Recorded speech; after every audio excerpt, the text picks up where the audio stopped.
பெருமை எடுத்து வாழ்பவர்கள் அசுத்தமானவர்களே. என் மனசுல பெருமை இருந்துச்சுன்னு சொன்னா நான் சுத்தமாயிட்டேன் அர்த்தம். இப்ப நம்ம யார்ட்டையும் பெருமை இல்லாம இல்ல. 9:28 நம்பிக்கை கொண்டவர்களே, நிச்சயமாக பெருமை எடுத்து வாழ்வோர் அசுத்தமானவர்களே. இப்ப நமக்கு பெருமை இருக்கும்போதெல்லாம் அசுத்தமா இருக்கும் அர்த்தம். அந்த பெருமையில எல்லா கேடான குணங்களும் இருக்குது. பெருமையின் காரணமா தான் பொறாமை, பெருமையின் காரணமா தான் கோபங்கள், பெருமையின் காரணமா தான் அவசரம், பெருமையின் காரணமா தான் சந்தேகம், பெருமையின் காரணமா சந்தோஷம்.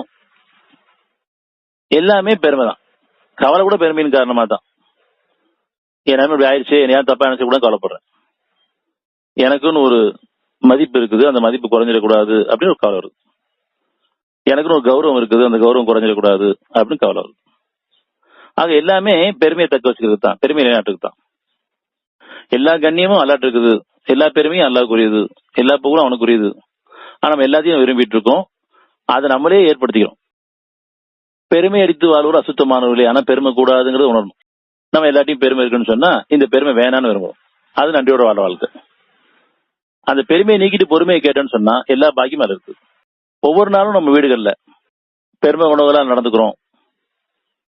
சில கோவப்படுறோம்னு சொன்னா அதுல மறைவா பெருமை இருக்கு. நான் சொல்லி நீ கேட்கலங்கிற அந்த பெருமை இருக்கு. இறைவன் சொல்லியே கேட்கறது இல்லை, ஆனா பொறுமையா இருக்கிறான், மன்னிச்சு வாழ வச்சுட்டு இருக்கான். இவருடைய குணங்களை பின்பற்றணும்.